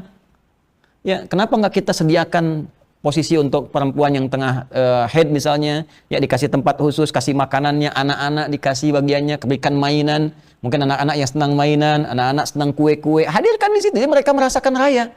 Orang-orang tuh dulu sampai tanya lagi, mah kapan lagi ada raya semacam ini? Jadi kita harus wujudkan suasana sampai anak-anak nanya, kapan lagi Idul Fitri? Kapan lagi begini? Ini kan kesan itu nggak terbangun, mau datang nggak ada space-nya, nggak ada tempatnya, jadi suasananya nggak terasa. Ya, di suasana takbir dan sebagainya, kenapa beda jalan untuk saling sapa, jadi suasananya gembira gitu. Ya, karena suasananya demikian, masjid nggak cukup, maka Nabi pindahkan, sholatlah di lapang. Cari tempat lebih luas, disebut dengan musalla. Maka carilah keluar, tempat lebih luas, geser keluar. Nah, kalau hujan, kata Nabi di Al-Bukhari, balik lagi ke masjid. Ya, ikut sholat ikut, kalau hujan, maka sebagian kasih ini isyarat, kalaupun ada mendung atau apa, boleh pasang tenda, gitu kan, untuk memperluas. Tapi lihat, coba cek di Madinah sekarang. Masjid Nabawi, halamannya dengan masjid lebih luas dibandingkan lapangan bola yang ada di situ. Makanya Idul Fitri, Idul Adha, sholatnya pada di masjid. Jelas ya? Di Masjidil Haram, sholatnya pada di masjid. Kenapa? Karena tempatnya lebih luas dibandingkan dengan lapangan yang ada. Nah ini yang tidak melulu harus tekstual. Jadi ada di sebagian tempat kalau nggak di lapangan nggak sunnah ini kan ya. Padahal masjid halamannya alisan nih ke depan lebih luas dibandingkan dengan lapangan depan. Ada lapangan pingpong, ada lapangan bulu tangkis. Ini halaman lebih luas. Maka kalau sudah ada keluasan di masjid dengan areanya lebih luas, maka itu diutamakan dibandingkan dengan ke lapangan yang lebih sempit. Jelas ya? Baik. Nah dari sini kita simpulkan pertanyaan tadi baru kita jawab. Saya bisa jawab dengan cepat tadi itu begini. Tapi saya ingin tunjukkan kami belajarnya begini. Ya jadi dalil sini, ambil sini, kumpulkan semua, baru dirumuskan jadi satu, baru keluarlah produk dalil. Jadi fikih itu produknya. Untuk merumuskan itu ada ilmu, ada usul fikih, ada qawaid fikih, ada dasar bahasa dan sebagainya, baru keluar ini. Maka apa jawaban dari pertanyaan ini? Jawabannya kalau bisa dilangsungkan di masjid dengan berjamaah, dengan konsepsi seperti sekarang di Masjid Nabawi, di Madinah, ya, ataupun di Mekah, atau seperti kita sekarang di sini, itu lebih bagus, karena pahala lebih banyak didapatkan. Ya, pahala ke masjid, pahala intikaf, pahala bagus malam harinya sholat, kan? Dan berjamaah sifatnya pahala meningkat lebih. Tapi kalau misalnya ada hajat-hajat spesifik atau kondisi di masjid tidak kondusif, seperti terlalu cepatnya bacaan yang tidak sesuai standar. Ya, standar paling cepat, boleh cepat, namanya hadar. Ya, jadi ada 3 jenis metode cara bacaan Quran di tajwid, 1 hadar, kedua tawassut, ketiga tiwal. Hadar itu menjadikan semua mad itu 2 harakat. 2 harakat itu 1 detik. Kalau saya sekarang ngajarnya pakai detik. Ya, kalau harokat orang tanya, 2 harokat tuh misalnya pakai doma, pakai fathah gitu. Maksudnya panjang. 2 harokat tuh harokat yang begini, tambah 1 lagi. Jadi panjang. Kalau 4 harokat, harokatnya 4 jadi lebih panjang. Begitu saya hitung ketukan, ternyata detik yang paling enak. 2 harokat itu 1 detik. Jadi kalau 4 harokat misalnya, itu 2 detik. 6 harokat 3 detik. Jadi kalau kita baca Bismillahirrahmanirrahim ke Alhamdulillahirrabbilalamin, jedaknya misalnya 2 harokat cuma 1 detik. Bismillahirrahmanirrahim. Alhamdulillahirrabbilalamin. Ya, kalau kita mau jadikan 4 harakat, maka 2 detik. Bismillahirrahmanirrahim. Ya, Alhamdulillahirabbilalamin. Nah, 2. Ya, 6 harakat, 3 detik. Nah, jadi kalau kita mau ambil yang paling standar, hadar cepat namanya, jadikan semua bacaan madnya yang panjang-panjang semua cukup 1 detik saja, kecuali mad wajib muttasil. Mad wajib muttasil itu yang ada huruf hamzah di 1 kalimat seperti ulaika, maka jadikan 5 atau 6 harakat. Itu saja. Ya, saya baca misalnya Al-Fatihah ya. Kalau kita mau jadikan cepat kurang lebih begini. Bismillahirrahmanirrahim. Alhamdulillahirabbilalamin. Arrahmanirrahim. Maliki yaumiddin. Disambung wasal boleh. Bismillahirrahmanirrahim. Alhamdulillahirabbilalamin. Arrahmanirrahim. Maliki yaumiddin. Iyyaka na'budu wa iyyaka nasta'in. Ya, dan harus tertib. Tertib itu jangan yang 1 detik, yang 2 detik. Bismillahirrahmanirrahim. Alhamdulillahirabbilalamin. Arrahmanirrahim. Maliki yaumiddin. Nah, itu nggak boleh. Ya, harus tertib. Nah, kalau hadarnya sebatas itu nggak ada masalah. Ya, mad jaiz bisa dibaca 2 harakat. Walladzina yu'minuna bima unzila ilaika wa ma unzila min qablik wa bil akhirati hum yuqinun. Ya, karena wajib muttasil baca 5 harakat atau 6 harakat. Ulaika ala hudam mir rabbihim wa ulaika humul muflihun. Boleh. Jadi dapat ayatnya lebih banyak. Jadi ini ada yang keliru nih. Sekarang kebanyakan imam rata-rata itu ngejar lagu. Lagunya dibanyakin, yang dibaca ayat cuma 1. Sementara pahala itu yang dikejar setiap huruf kan 10. Makanya imam dulu lagu nggak bagus-bagus nggak apa-apa, yang penting sesuai tajwid, ayat dibanyakin. Yang sekarang lagu dikejar, ayatnya dikit. Jadi pahalanya dapat dikit, lagunya yang banyak. Ya. Nah, jadi makanya kalau mau pakai hadar, boleh. Kalau di luar standar itu yang bahaya. Ya. Amin. Allahu Akbar. Jadi 23 rakaat 7 menit. Anda bisa kebayang nggak orang 11 rakaat 1 jam, ini 23 rakaat 7 menit, itu dari mana datangnya gitu ya. Nah, ini yang banyak disoal kemudian. Jelas ya, jadi kalau di masjid kondisinya seperti itu, maka kita pelan-pelan. Jangan bersikap jelek dulu, kan? Jangan langsung udah simpulkan, ini begini, tak. Ini orang belum tahu. Kalau belum tahu diberitahu, bukan dimarahi. Fikirnya begitu, orang belum tahu diberitahu. Maaf, kalau ada tetangga muslim dia, saya tanya sedikit ya, ada tetangga muslim, nggak pernah mau ke masjid. Padahal dia mampu, jaraknya cuma 5 meter dari masjid, nggak pernah mau ke masjid. Apa hukumnya? Nah? Kalau nggak tahu katakan wallahu alim. Apa hukumnya? Ada yang bilang bakar rumahnya, kan begitu. Hukumnya ajak dia ke masjid. Oh, fikih dakwah didahulukan. Ya, sebelum masuk ke fikih muamalah, dakwah dulu. Karena mungkin dia belum tahu. Ya, Nabi itu ngasih bahasa majas kiasan. Orang nggak ke masjid, ya kan? Kemudian tetangga masjid nggak ke masjid, seperti suasana terbakar rumahnya, kan? Lebih baik dibakar rumahnya. Maksudnya apa? Kepanasan. Panas itu maksudnya apa? Dia kan dengar orang sholat, dia kan dengar ini. Harusnya ada gejolak dalam jiwa dia. Tapi nggak ke masjid. Apa yang menjadikan dia ke masjid? Bantu dia supaya ke masjid, dakwahi. Kalau saya dulu pernah praktekkan waktu di Lebak Bulus, ada informasi demikian, saya bilang gampang itu caranya. Nanti antum hari Sabtu setelah sholat subuh, ya kunjungi beliau, sebelumnya beli buah dulu. Ya datang ke situ. Begitu dipraktekkan datang. Assalamualaikum Pak. Aduh Pak, mohon maaf. Saya kira sakit tadi nggak ada di masjid. Dia saya bawain buah, dia kan ngobrol. Wah itu duhurnya ke masjid. Ya, asarnya ke masjid. Itu akhirnya 5 waktu ke masjid. Gara-gara buah tuh. Ya, datang kunjungin. Ya, saya kira antum sakit gak ada di masjid gitu kan, tengok kan, oh iya ada uzur, gak pernah ke masjid tuh. Jadi besoknya ke masjid deh, datang lagi ke masjid. Nah itu kan satu cara gitu. Ada sesuatu yang elok kadang-kadang lebih didahulukan dibandingkan hukum yang lain. Jadi kembali menjawab yang tadi, didahulukan di masjid lebih utama. Ya, kalau Anda bisa menghidupkan, karena ini kan sepi nih, berarti kosong kan. Kalau teman kita ini bisa menghidupkan ke masjid dan banyak orang datang, dia dapat pahala lebih. Karena dia menginisiasi, dan kalau ada orang datang lebih banyak lagi, maka dia dapat pahala dari orang-orang yang mengerjakan tanpa dikurangi sedikit pun. Hadisnya sahih 2 kalimat, man sanna fil islami sunnatan hasanatan falahu ajruha mithla ajri fa'ilha min ghairi an yanqusa min syai'. Siapa yang memfasilitasi kebaikan dan dikerjakan kebaikan itu oleh orang lain, maka dia dapat bagian kebaikan itu tanpa dikurangi sedikit pun. Ya, kalau sekarang kalau saya suka bilang sesuai porsinya. Kalau ada pejabat misalnya bikin cuma tanda tangan aja. Ya, sholat berjamaah, waktunya sholat berjamaah, ya kan? Sholat dan diedarkan tuh, dipraktekkan, itu modal tanda tangan, dapat pahala dari orang sholat tanpa dikurangi sedikit pun. Ya, tapi dia tetap sholat, dia dapat pahala, dia nggak sholat ya, sama aja dosa gitu kan. Nah ini baru satu nih kita jawab ya. Nah kalau kita mau jawab pakai fikih begitu. Tapi kalau kita mau jawab pakai singkat-singkat ya kita bisa katakan ke masjid lebih utama, selesai, gitu kan? Nah, kalau nggak cocok silahkan di rumah kan selesai gitu. Tapi kita nggak tahu konstruksinya seperti apa. Ini gambarannya demikian. Ayo di sini ada yang mau didiskusikan? Silakan, Asman. Bismillahirrahmanirrahim. Assalamualaikum warahmatullahi wabarakatuh. Salam.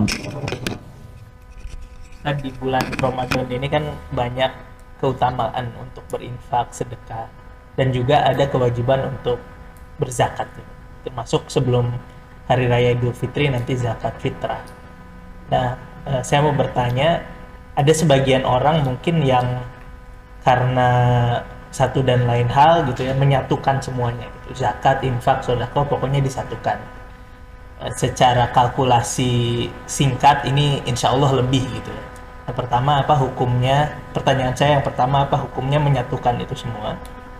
Kemudian pertanyaan yang kedua adalah kadang-kadang ada perbuatan baik kita gitu yang tidak sengaja, mungkin tidak sempat gitu membuat niat yang proper gitu ya. Kemudian niatnya itu di akhir atau membuat statement di akhir. Itu dianggap sedekah saja, itu dianggap infak saja, itu dianggap apa misalnya. Apa hukumnya kita memberikan statement pada tindakan yang sudah dilakukan duluan? Baik, itu 2 pertanyaan. Baik, yang pertama kita akan petakan dulu. Jadi ada pengumpulan yang disatukan, zakat, infak, sedekah, kemudian dikumpulkan, diberikan dalam satu yang bersamaan, satu waktu yang bersamaan. Ini pun nanti detailnya ada 2 kasus. Kasus pertama adalah ada sementara orang berpandangan kalau Ramadan itu meningkat, banyak pahalanya sehingga dia kumpulkan yang zakat harus jatuh di bulan sebelum Ramadan, dia tunda ke Ramadan, kan? Atau ada kasus yang dimajukan saat Ramadan. Kasus yang kedua nggak ada kaitan dengan itu, pokoknya dia keluar di Ramadan misalnya atau di luar Ramadan, yang penting dia kumpulkan. Nah, saya jawab dari yang kedua dulu supaya lebih umum tadi dari apa yang ditanyakan. Kalau kita menyatukan sifatnya sama, maka nggak ada masalah. Tapi kalau yang kita satukan sifatnya berbeda, maka harus didetilkan. Ya. Zakat, infak, sedekah, termasuk salat, termasuk haji, umrah, itu punya satu nama dalam syariat disebut sedekah. Jadi kullu ma'rufin dalam fikih, setiap kebaikan itu disebut dengan sedekah. Jadi sedekah itu sebetulnya asal mula untuk menunjuk setiap kebaikan yang dikerjakan dalam konteks syariat. Ya, sedekah itu asalnya sesuatu yang benar. Ya, jadi kenapa kita menunaikan salat? Karena menunjukkan kebenaran iman kita di hadapan Allah. Menunjukkan bahwa zakat itu benar, menunjukkan bahwa baca Quran itu benar, disebut dengan sedekah. Nah, kemudian dari ini dispesifikkanlah keturunan-turunannya, detailnya. Seperti ada zakat. Zakat punya hukum wajib. infak ada dua, ada yang wajib, ada yang sunnah. Infak kepada istri, ya keluarga itu wajib sifatnya. Infak kepada kerabat itu sunnah sifatnya. Kemudian turunan-turun di bawah itu ada hibah misalnya, pemberian harta juga. Nah kalau kita kumpulkan ini semuanya dalam satu kalkulasi, maka mesti dijelaskan. Karena punya sifat yang berbeda. Khawatirnya nanti memahami, ini zis, mana yang zisnya, mana yang zakat. Karena zakat hanya boleh dikeluarkan kepada 8 golongan. Quran surah ke-9 ayat ke-60. Innamas sadaqatu, tuh zakat disebut sedekah. Ya, innamas sadaqatu, sungguh zakat itu. Kenapa zakat di sini disebut dengan sedekah? Bentuknya jama, ingin menunjukkan banyak manfaat dari zakat yang membuktikan kebenaran iman kita. Jadi begitu dikeluarkan, ini pembuktian iman kita dan manfaatnya jadi banyak untuk orang lain. Innamas sadaqatu, zakat itu hanya boleh dikeluarkan kepada golongan berikut. Pakai innama disebut adatul hasri yang membatasi hukum. 1 lil fuqara, 2 wal masakin, 3 wal amilina 'alaiha, 4 wal muallafati qulubuhum, 5 wa fil riqab, 6 wal gharimin, 7 wa fi sabilillah, 8 wa bis sabil. Pertama fuqara, orang fakir, orang yang enggak punya pekerjaan dan memang kehidupannya sangat sulit, enggak ada andalan di sini gitu kan. Maka ini golongan pertama diutamakan. Kedua miskin. Miskin punya pekerjaan tapi penghasilannya enggak mencukupi kebutuhan dia, kebutuhan pokoknya. Kemudian amilin 'alaiha. Ingat, bukan amilin tapi amilin 'alaiha. Ada alanya. Ala itu menunjukkan tarkiz, khusus, spesifik, spesialis. Jadi ada orang memang pekerjaannya ngelola zakat. Kayak sekarang orang bazis, kan, basnas dan sebagainya. Dia meninggalkan pekerjaan yang lain untuk fokus ngurus itu. Sehingga tidak ada pendapatan dari yang lain. Maka itu boleh diberikan zakat dan digaji sesuai UMR. Itu bisa. Diambil keluar dari situ. Ya, dikeluarkan. Kemudian wal muallafati qulubuhum. Maaf, saya tegaskan lagi ya. Ala itu tadi, wal amilin 'alaiha, ke situ. Jadi bukan orang nyambi. Ya, oh ini ada wakil ketua MPR nyambi ngurus zakat, ya kan, menerima bagian zakat, itu nggak boleh. Itu nggak boleh. Jadi boleh ikut bantu, nggak ada masalah, tapi nggak boleh terima dari bagian zakat. Kemudian wal muallafati qulubuhum, orang yang hatinya dilembutkan untuk menerima Islam. Ada dua golongan. Pertama non muslim. Oh, hati-hati, non muslim punya ketertarikan kepada Islam. Ini yang mu'alaf ya, karena nanti yang miskin juga nanti ada konteks umumnya. Untuk yang non-muslim, kalau kita tinggal di daerah non-muslim yang banyak, Islamnya sedikit, bisa diberikan ke sana. Ini ada orang yang tertarik kepada Islam, sering dengar kajian, ya, terus kita boleh bantu tuh. Tidak harus dengan harta, kalau dia punya harta, misal dengan buku-buku, ya dengan CD-CD Islam, misalnya dikirimkan ke situ, dari hasil zakat boleh. Atau yang kedua, masuk Islam, terus dia terusir misalnya dari lingkungannya, nggak punya dapat apa-apa, ini yang paling banyak, ya kan? Maka dibantu dari bagian zakat, mu'allaf. Wal ghanimin, orang yang terlilit utang piutang. Tapi ingat, kalimatnya menggunakan ghanimin, bukan dain. Di Quran ada dua, dain dengan ghanim. Dain di Quran surah kedua ayat 282. Ya ayyuhalladzina amanu idza tadayantum. Dain itu konteks hutang dalam konteks muamalah. Ya seperti kredit motor, kredit rumah gitu kan, utang piutang ini. Nah itu nggak boleh bayar zakat tuh kredit motor. Ya, bayar zakat tuh kredit rumah ini nggak boleh. Ya, gharim itu adalah utang yang dihasilkan dari dedikasi terhadap suatu nilai kebaikan, khususnya pada nilai-nilai syariat atau konteks universal yang luas. Bangun madrasah, tadinya punya kesuksesan di pekerjaan, terus dia support untuk bangun madrasah, support bangun sekolah misalnya. Tiba kemudian ini belum jadi, bisnisnya bangkrut, ada ujian. Terus malah dia terlilit utang piutang misalnya. Nah, ini boleh disupport dari zakat. Ya, untuk melunasi utang-utangnya, ya, atau membantu bagaimana utangnya bisa diringankan, itu boleh, ya. Kemudian wafir riqab, ini sudah nggak ada, ya, ini dulu masih ada perbudakan di zaman Nabi Sallallahu Alaihi Wasallam, maka dibantu lewat zakat itu supaya merdeka. Ingat, dia justru Islam datang itu untuk memerdekakan perbudakan, bukan untuk melegalkan. Makanya di Islam ada syariat nikahi budak supaya ketika dinikahi itu nanti anaknya naik status jadi orang bebas, ya, orang merdeka. Dulu kan di Eropa banyak perbudakan dan sebagainya. Islam datang meluruskan itu, jangan ada perbudakan. Tapi kalau dihentikan seketika, orang nanti benci terhadap Islam karena udah kebiasaan, udah candu pada saat itu. Maka datang lewat sesuatu, lewat zakat, bebaskan. Makanya Abu Bakar membayar kemudian Bilal supaya dibebaskan, kan? Dikeluarkan dari infaknya, ada yang dari zakatnya. Dinikahi, kemudian lahir, kemudian anaknya merdeka. Itu caranya. Ya, nah sekarang sudah tidak ada wafir riqab dan jangan ditafsirkan sekarang pembantu jadi budak atau asisten rumah tangga jadi budak, itu nggak boleh. Ya, makanya saya cenderung mengatakan kalau ada asisten rumah tangga di dalam rumah, makanannya dari kita. Ya, makan dari kita, ikut bersama kita, itu nggak boleh dizakati. Nggak boleh, ingat, asisten rumah tangga boleh dapat zakat. Kalau makannya dari kita, awas, hati-hati. Yang makannya pokok dari kita, termasuk orang tua misalnya kan, orang tua, atau yang dikasih oleh kita makan, hadir bersama kita makan dan sebagainya, itu yang diberikan bukan zakat. Kita yang bayarin zakatnya. Boleh kalau bayarin zakat dia untuk orang lain, boleh. Ya, tapi zakat mal, dia nggak boleh terima. Ya, karena dari kita. Hasil dia makan dan sebagainya pokoknya dari kita. Nah, kalau di luar itu misalnya ingin kita support boleh. Ya, tapi di luar itu ada persepsi bahwa kalau sudah asisten rumah tangga karena dia beli ke agen nih masalahnya. Saya sejak di Timur Tengah, ya saya sudah keras mengatakan, ya petakan dulu daerahnya, mitigasi dulu. Jangan semua wilayah dibenarkan gitu kan. Ini bagus nih, sebagian ada moratorium, saya dukung itu di sebagian tempat. Karena ada sebagian wilayah itu kalau sudah menganggap dia BRK agen, itu adalah budaknya dia. Dipakai semua dia. Bahkan sebagian tempat tuh ada yang kalau nggak melayani dilaporkan kepada otoritas, dituduh mencuri ini, mencuri itu. Makanya orang dikatakan, kamu kalau nggak layani saya malam ini, saya potong besok tangannya, saya laporkan. Nah, itu yang seperti itu maka dipetakan. Kalau saya sekarang saya ngasih pelatihan dulu, dulu masih ada BNP 2 TKI ya, dulu itu. Jadi kalau saya masih di Tripoli, itu seminar dengan kedutaan, saya sampaikan, Pak, di Quran itu ada Arab, ada Arab. Itu beda, wilayahnya tidak sama. Maka kalau pengen kirim misalnya, tenaga kerja kita keluar gitu kan, ya duta investasi kita dan sebagainya keluar, itu ya duta devisa ya, istilahnya kan kalau ada pahlawan devisa disebutnya, itu harus dipetakan wilayahnya mana. Ya, nggak semua wilayah Arab itu harus dikirim ke situ, tidak, petakan, mitigasi dulu di mana tempatnya. Kalau wilayah kota boleh. Tapi kalau sudah masuk ke wilayah Arab, itu hindari. Asyaddu kufra wa nifaqa. Jadi karakternya keras. Ya, sulit dikendalikan dan sebagainya. Itu perluasan ya. Kemudian fisabilillah itu ada yang meluaskan. Tidak hanya dalam konteks ada tugas militer untuk berjihad, tapi juga luas yang senafas dengan itu. Seperti Quran surah 9 ayat 122 yang belajar di luar, ya, anak-anak kita yang belajar yang kuliah, khususnya yang belajar agama dan sebagainya, itu boleh kasih beasiswa. Ya, dari zakat. Boleh, bazdas boleh keluarkan. Boleh.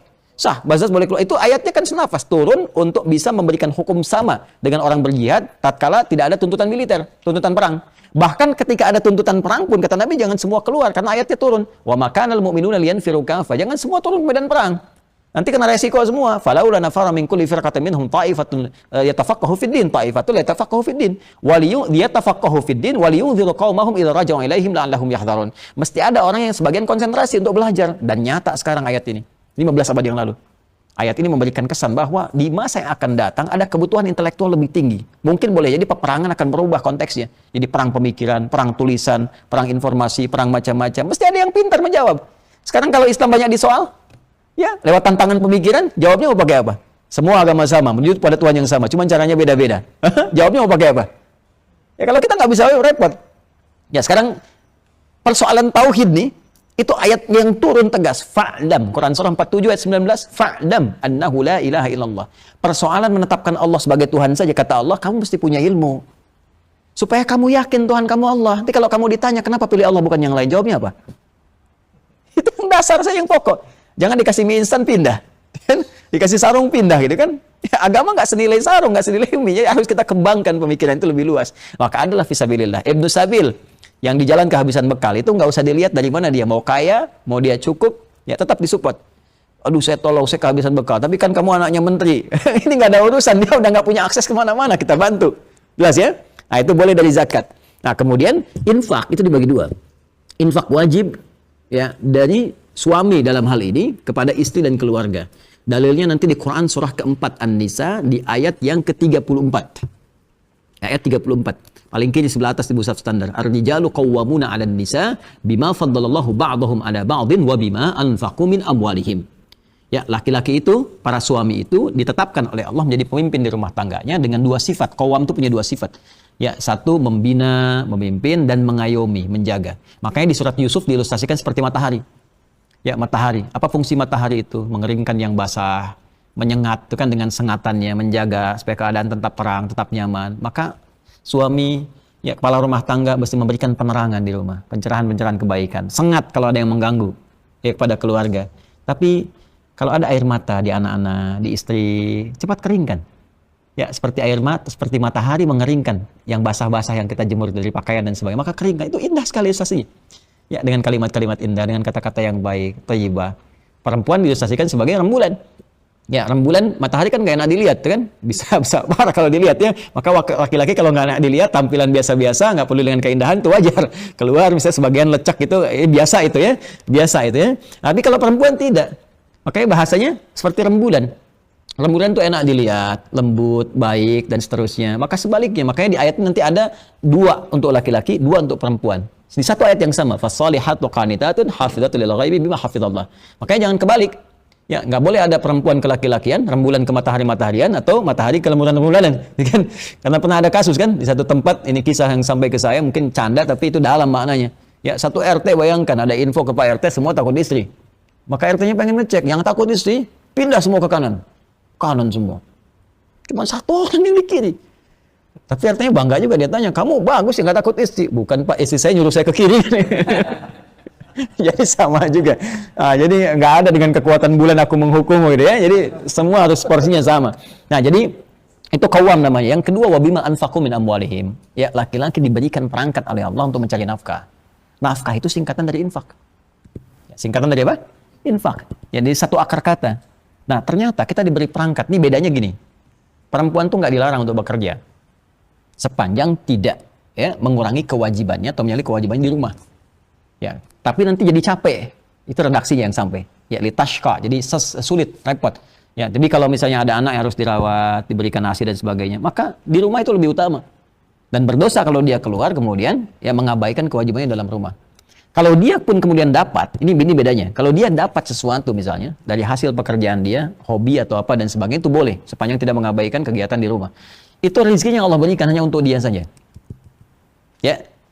Tapi kalau laki-laki kemudian dia keluar, diberikan perangkat oleh Allah, dapat berapapun, maka dijadikan oleh Allah cukup untuk anggota keluarganya. Dia dapat 1 juta, dia bawa ke rumah cukup untuk anak, untuk istri dan sebagainya. Nanti akan disesuaikan dengan kebutuhan rezekinya. Jadi rezeki itu sudah diatur oleh Allah, nggak akan tertukar. Dan semua akan cukup sesuai kebutuhan kita. Ya, tinggal kita mau nyari, dapat. Rumusnya itu. Ya, semuanya akan cukup. Yang miskin itu yang tidak pernah merasa cukup. Ya, itu poin. Itu miskin hakiki ya, bukan miskin ikhtiar. Miskin ikhtiar nanti diturunkan lagi. Nah, jadi laki-laki itu punya kewajiban untuk infak. Jadi bekerja, kemudian nafkah. Itu nafkah yang wajib, ingat itu ya. Nah, ada nafkah yang sunnah. Infak yang sunnah. Yang sunnah ini pun dibagi 2, yang pokok dengan yang umum. Yang pokok itu kalau ada 5 kondisi ini maka didahulukan. Di Quran surah kedua ayat 215. Yas'alunaka madza yunfiqun. Mereka bertanya kepada Muhammad SAW, ya, apa yang harus diinfakkan? Maka turun ayat qul ma anfaqtum min khair. Katakan kalau mau infak harus yang paling bagus. Yang terbaik gitu kan. Baik, jangan zakat mall itu bagus, zakat malnya yang paling lecek gitu kan. Kan salah. Kemudian lil walidain, pertama untuk orang tua. Jadi orang tua bukan dizakati, berinfak. Infak sunnah itu. Jadi kalau kita punya kelebihan, ya, terus kita pengen ngasih pertama kali orang tua. Jangan jauh-jauh sampai keluar negeri kemana-kemana. Orang tua sendiri berharap kan orang tua tuh nggak pernah cerita gitu. Nggak pernah cerita. Ya, tapi kalaupun orang tua mampu, misalnya punya kemampuan, bos atau apa dan sebagainya, atau direktur dan semacamnya, itu tetap infak itu mesti ada. Ada kesenangan walaupun nggak diharap-harap. Ya, bawa makanan kesukaan, infak. Bawa hadiah misalnya, bawa baju dan sebagainya. Nggak apa-apa, itu infak. Nah, itu bakti terbaik. Itu nilainya tinggi insya Allah. Sampai Ibnu Abbas itu di kitab Al-Adabul Mufrad, Al-Imam Al-Bukhari punya kitab lain namanya Al-Adabul Mufrad. Itu pernah ada seorang bertanya kepada beliau minta fatwa. Saya punya dosa cukup besar. Karena ada yang menyebutkan dosanya zina atau terlibat dalam suatu yang dosa besar lah gitu kan. Saya mau tobat, gimana caranya? Pertanyaan Ibnu Abbas satu, kamu masih punya ibu nggak? Tuh, masih ada. Kamu pulang, puncakkan baktimu pada ibumu. Heran dia kan? Loh, kenapa kok harus ke ibu katanya? Karena kata Ibnu Abbas, saya nggak melihat jalan terbaik untuk memohon ampunan kepada Allah kecuali lewat bakti pada ibu. Karena beliau kan pakar Al-Quran. Di Quran itu kan pengabdian kepada ibu, ya, kemudian ayah selanjutnya, itu ditempatkan setelah kita beribadah kepada Allah, posisinya. Ya, Quran surah ke-17 ayat 23, wa qadha rabbuka alla ta'budu illa iyyahu wa bil walidaini ihsana. Allah Rabbu telah menetapkan baktikan dirimu kepada Allah ibadah, kemudian puncakkan baktimu pada orang tua. Nah, dari orang tua ini dirinci di surah ke-31 ayat 14, dahulukan hamalathu ummu, ibu dulu. Nanti ada porsi ayah, ada porsi ibu.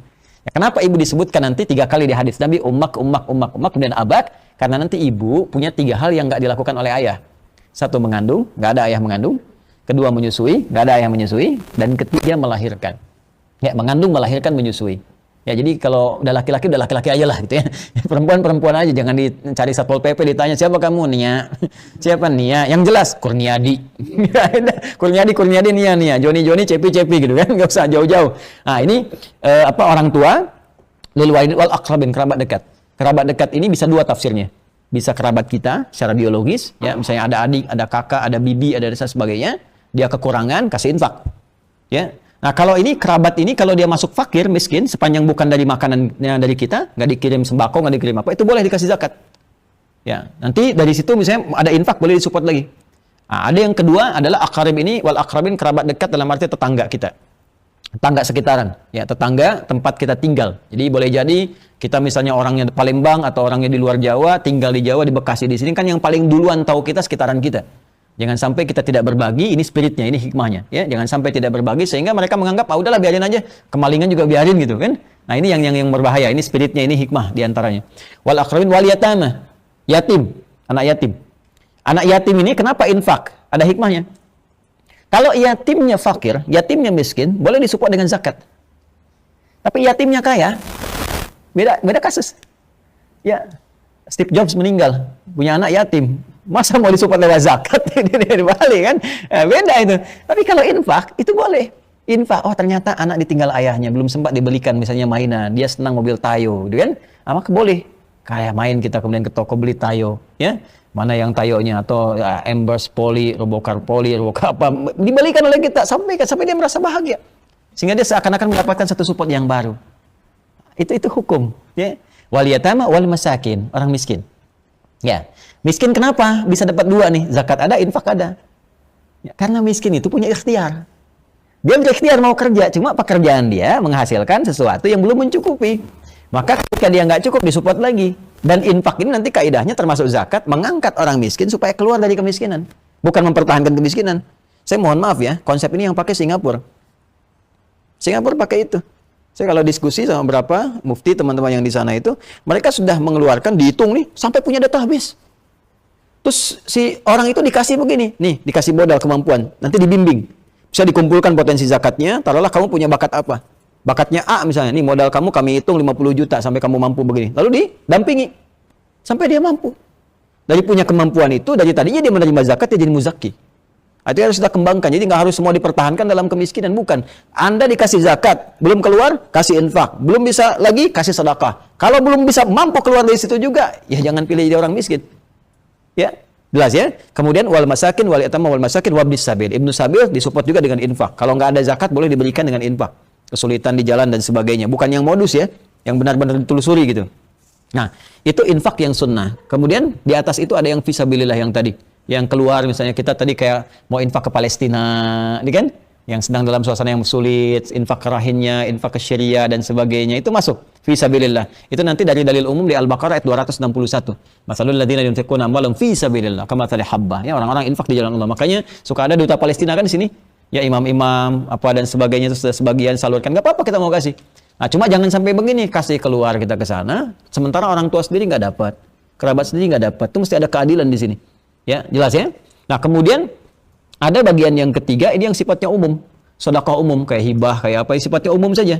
Nah, kalau kita mau jadikan satu, kalau bercampur hukum wajib dengan sunnah, jelaskan. Yang ini yang wajib porsinya sekian. Misal tadi saya 10 juta, saya satukan jadi satu. Jelaskan kepada penerima, misalnya DKM atau siapa. Katakan, Pak ini 10 juta, yang zakatnya 5 juta. Ya, saya gabungkan jadi satu. Selebihnya infak dan umum, Pak. Silakan Bapak, sesuaikan saja di situ seperti apa. Itu sah, boleh. Tapi kalau kita jadikan satu 10 juta tanpa kita jelaskan, Pak ini dari saya Pak gabungan zakat dengan ini, tapi nggak tahu berapanya, khawatirnya salah nanti menyalurkannya. Nanti zakat dipakai untuk infak, masuk ke situ, yang tidak harus menerima jadi menerima. Makanya saya suka menyampaikan kalau dalam konteks kotak infak pun, ya di luar itu, saya suka katakan kepada DKM itu, tolong tuliskan di situ. Ini kalau zakat di sini, kalau infak. Ya, jadi jelas orang kalau mau naruh tuh tahu dia. Kadang-kadang kan dia suka ada yang berpikir umum saja, karena awam zakat masukin ke situ. Ada yang demikian. Dan sebetulnya infak itu sifatnya materi, tidak harus uang. Bahasa Qur'annya dan hadis detailnya nggak harus uang. Bisa makanan, bisa pakaian, pokoknya yang terbaik. Itu saya sampaikan di New Zealand itu prakteknya ada food donation. Jadi di masjid itu nggak, kotaknya bukan cuman kotak uang, ada kotak makanan. Ya, kentang, orang masukin kentang ke situ apa gitu ya. Tapi sesuaikan lubangnya, jangan antum mau infak beras di sini kotaknya kotak uang gitu gitu ya. Itu boleh makanan. Ya, bahkan yang paling diajarkan lebih hebat lagi, wah itu kalau di hadis itu luar biasa lah. Ya, pernah dengar nggak? Ada hadis ini. Kalau orang punya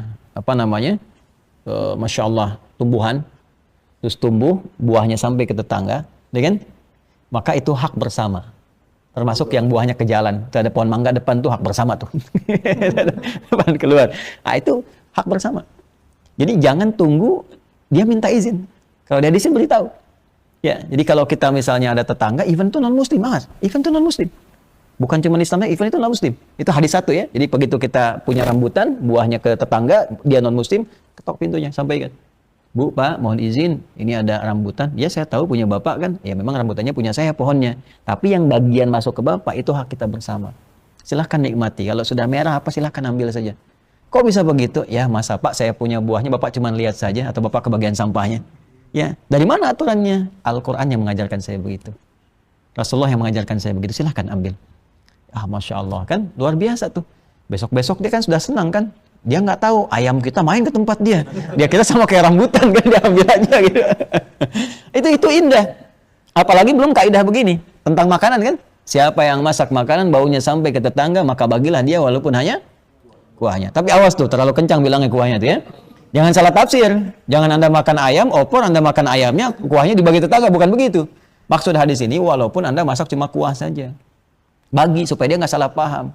Wah, masak opor nih nggak bagi-bagi gitu kan, padahal yang Anda masak apa? Misalnya bacem, tempe, bumbu opor kan bisa kan? Bagikan, atur porsinya. Tapi apakah hadis itu mengatakan kalau tetangga Anda muslim saja? Kan ada yang Kristen, ada yang Hindu, saudara kita sebangsa setanah air. Ya, ada yang Hindu, ada yang Buddha, datangi. Ketok rumahnya. Ya, begitu kita ketok, kita sampaikan, ini ada makanan, mudah-mudahan bisa dibagi. Oh, Anda baik sekali. Bukan baik, Rasulullah yang mengajarkan saya berbagi. Masya Allah. Besoknya bisa ketok, bisa pakai salam, Pak. Assalamualaikum, udah salam tuh. Ya, ada apa, Pak? Cuma mau tanya, apakah Rasulullah sudah ada berbagi lagi gitu. Ada lumayan tuh udah sampai situ. Nah, jadi itu kurang lebih, Mas Fahad ya, untuk yang pertama. Kalau sifatnya sama, boleh umum. Ya, infak semua gitu. Kemudian untuk yang disatukan ini, apakah di Ramadan atau di luar Ramadan, ada juga kejadian yang tadi saya petakan di awal gitu ya. Jadi kalau dia menarik ke depan, itu boleh. Misal, keluarnya harusnya Syawal. Dan tolong ya, kalau zakat khususnya, dihitungnya pakai Hijriah. Jangan pakai Masehi. Hijriah. Makanya saya kalau ada sesuatu yang kira-kira zakat mal, saya terima kapan nih? Ya, Hijriahnya. Misalnya sekarang Ramadan, tanggal 22 Ramadan. Berarti nanti keluarnya Ramadan lagi tanggal 22. Ya. Kenapa? Kalau pakai Masehi, nanti Hijriah lebih cepat 14 hari. Kalau kita punya kebiasaan rutin seperti itu, ternyata nanti terakumulasi, bisa jadi nanti ada zakat yang tak terbayarkan kalau dihitung. Ini yang kejadian kasus di Brunei dengan di Emirat waktu itu. Dihitung kembali, akhirnya harus bayar lagi gitu yang selama ini terakumulasikan. Ya, itu pakai Hijriah. Kalau kita tarik ke depan, misal keluarnya Syawal harusnya, tapi kita pengen bayar di Ramadan, itu boleh. Ya, tapi kalau kita akhirkan, harusnya keluar Rajab bulan ke-7. Kita karena pengen ngejar pahala banyak, misalnya orientasi umum, pengen Ramadan saja, ditarik ke depan, dimundurkan. Nah, itu yang dilarang.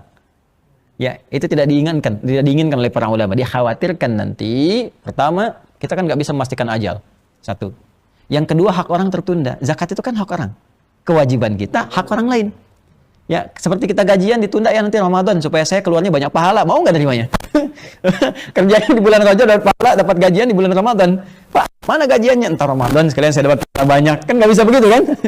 Nah, jadi itu gambarannya seperti itu ya. Jadi kalau kita majukan boleh, kita mundurkan tidak diperkenankan. Ya, kecuali kalau kita ada kondisi-kondisi yang sifatnya bukan wajib, ya seperti infak, seperti anggaran umum yang tahu kita Ramadan, itu sah-sah saja. Ya, yang terakhir tadi tentang niatnya kemudian diakhirkan. Baik, itu juga berdasar kondisi. Saya ambil dalilnya dulu ya. Dalil yang pertama adalah Al-Bukhari hadis yang pertama dari Umar bin Khattab Abu Hafs qala Nabi sallallahu alaihi wasallam innamal a'malu binniyat. Semua perbuatan bergantung kepada niatnya. Baik, kemudian Nabi juga menyampaikan di hadis lain umatku akan dibangkitkan berdasarkan niatnya. Maksudnya dibayar pahalanya oleh Allah, diberikan kebaikan oleh Allah, ya dinilai oleh Allah itu berdasarkan niatnya masing-masing, bukan berapa banyak dia mengerjakan sebuah perbuatannya. Nah, niatnya dibagi dua. Niat yang harus awal, pokok mengiringi sebuah ibadah. Biasanya ibadahnya wajib, yang pokok. Ya, contoh misalnya apa? Contoh ya seperti Ramadan, puasa seperti sekarang. Ya, puasa Ramadan. Kemudian niat sholat yang wajib, yang pokok. Itu harus di awal. Jadi ditujukan di awal. Ya, kita kalau sudah masuk subuh, lewat subuh, kita baru niatkan saya mau niat puasa Ramadan. Sebagian ulama menganggap tidak sah. Ya, menganggap tidak sah. Jumhur mengatakan tidak sah karena niat itu rukun yang awal untuk menunaikan puasa. Ya, bahkan kalau ada orang misalnya, mohon maaf ya, ini biasanya suka ada pertanyaan seperti ini. Bagaimana kalau suami istri misalnya berhubungan seksual malam harinya, terus tiba-tiba bangun menjelang subuh sebentar lagi. Yang mana yang dahulukan mandi atau kemudian dia sahur dulu. Nah, secara fikih dahulukan sahur. Karena sahur itu syaratnya tidak harus suci. Boleh sahur, ya, tapi tentunya cuci dulu tangan apa gitu kan. Kemudian dia makan dan berniat pada saat itu. Dia niat. Baru setelah itu dia mandi, walaupun dia terlambat subuhnya misalnya, tidak ikut jamaah di masjid, ya, atau misalnya jamaah berdua di situ, itu sah dilakukan. Jangan sampai mandi dulu, begitu mandi terlambat, nggak sahur, nggak niat. niat didahulukan. Ya, salat juga sama, salat terutama salat fardu. Ya, fardu itu harus bersamaan kata Imam Syafi'i di kitab Al-Um, ya muqtarinan bit takbir. Jadi begitu kita bertakbir, Allahu Akbar, di hati kita kemudian arahkan. Kemana salatnya ini? Jadi tadi saya sebenarnya salat zuhur kan, Allahu Akbar, saya berniat salat zuhur 4 rakaat. Ya, sebagai imam atau sebagai makmum lillahi taala karena Allah Subhanahu wa taala. Karena kita orang Indonesia kita katakan demikian. Orang Arab mengatakan di hatinya usolli fardhu dhuhri 4 rakaat mustaqbil qiblati ala lillahi taala atau imaman lillahi taala. Oke? Kan? Nah, ini kasus yang nanti dilafadzkan, lafadz itu bukan niat. Ingat ya, tapi karena ada kasus tertentu orang susah kemudian mau khusyuk, susah ada gangguan dan macam-macam, maka ulama pada saat itu kepadanya untuk kasus Anda ini kiaskan kepada niat haji, niat umrah yang dilafadzkan karena berjuang untuk mendapatkan kekuatan besar, maka dia lafadzkan itu.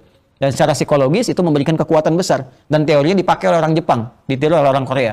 Dulu ada acara banteng Takeshi kan, begitu mau menaklukkan Takeshi, oh, kamu bisa, kamu bisa, kamu bisa. Itu kan sesuatu yang dikeluarkan untuk motivasi. Ini asalnya ke situ. Sampai kemudian dilafadzkan itu untuk penguat niat, bukan niatnya yang ada di hatinya. Ya itu wajib. Jadi nggak bisa di tengah-tengah misalnya saya niat sholat zuhur, tidak. Harus dimulai dari awalnya. Ya, kalau yang sunnah itu umum sifatnya boleh.